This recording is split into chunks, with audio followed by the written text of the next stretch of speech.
चेन्नई से। राधे राधे महाराज जी। महाराज जी, मैं ये पूछना चाहती हूँ कि सातों जन्म में मुझे जो अभी पति सेम वही मिल सकते हैं? नहीं, वो बहुत प्यार करते हैं महाराज हाँ जी, तो बहुत अच्छे हैं। नहीं मिल सकते।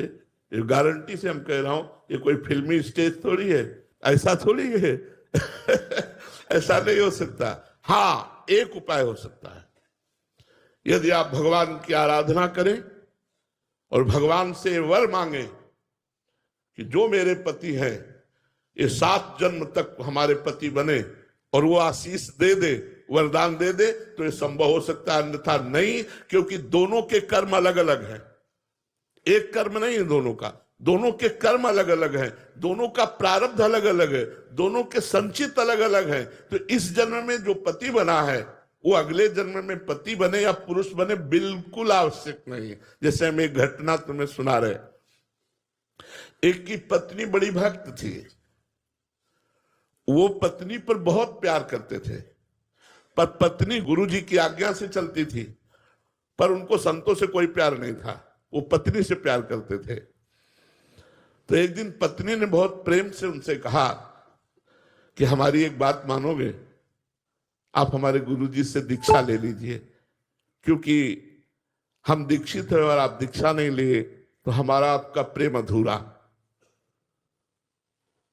उन्होंने कहा ठीक है, बुलाओ गुरुजी को। गुरुजी को बुलाया और दीक्षा लेने के लिए गंगा स्नान करने के लिए चले, तो गांव के 2-4 लोग मिले, बोले आज ये धोती टांग के कहां जा रहे हो? बोले यार पत्नी कह रही दीक्षा ले लो, गुरुजी आ गए तो गंगा स्नान। अरे, और वो धोती लेके वापस आ गए, बोले नहीं लेना मुझे दीक्षा। कालांतर में दोनों का शरीर छूटा, तो पति आसक्त होने के कारण उसका मोक्ष नहीं हुआ, और वो राजा की राजकुमारी के रूप में जन्मे। ये पूर्व में गीता जी के महत्व में महिमा आती थी, उसमें दृष्टांत आता था, उसका है। और वो पत्नी के प्यार के कारण जहां वो राजकुमारी जन्मी, वही हथिनी से वो पुत्र के रूप में प्रकट हुआ, हाथी का शावक। अब जब वो नव युवक अवस्था में हाथी आया और श्रृंगार करके राज सवारी निकली और राजकुमारी सिंहासन पर आरूढ़, तो जे भी उसने देखा तो पूरी स्मृति जागृत हो गई कि ये तो मेरी पत्नी थी। अब ये राजकुमारी और मैं हाथी हूं, कैसे मिलन हो सकता है? वो चुपचाप सहता रहा, क्योंकि कुछ अपनी बात व्यक्त नहीं कर सकता, हाथी रूप में है। अब राजा ने अपनी राजकुमारी का स्वयंवर रचा। जे ही स्वयंवर की घोषणा हुई तो उसने खाना पीना सब छोड़ दिया, और बहुत ही सुशोभित हाथी के रूप में था। राजा को सूचना पहुंची, राजवैद्यों ने देखा, बोले कोई रोग नहीं। राजकुमारी विज्ञान संपन्न थी क्योंकि भजन करती थी। उसने कहा इसकी औषधि मेरे को पता है, मुझे एक बार इसके समीप जाने दो। नजदीक गए और कान में कहा था गुरुदेव को वरण कर लो। नहीं वरण किया ना तो हाथी की योनि को प्राप्त हुए। सकुचाओ मत, तुम्हारे गले में जयमाला डालूंगी।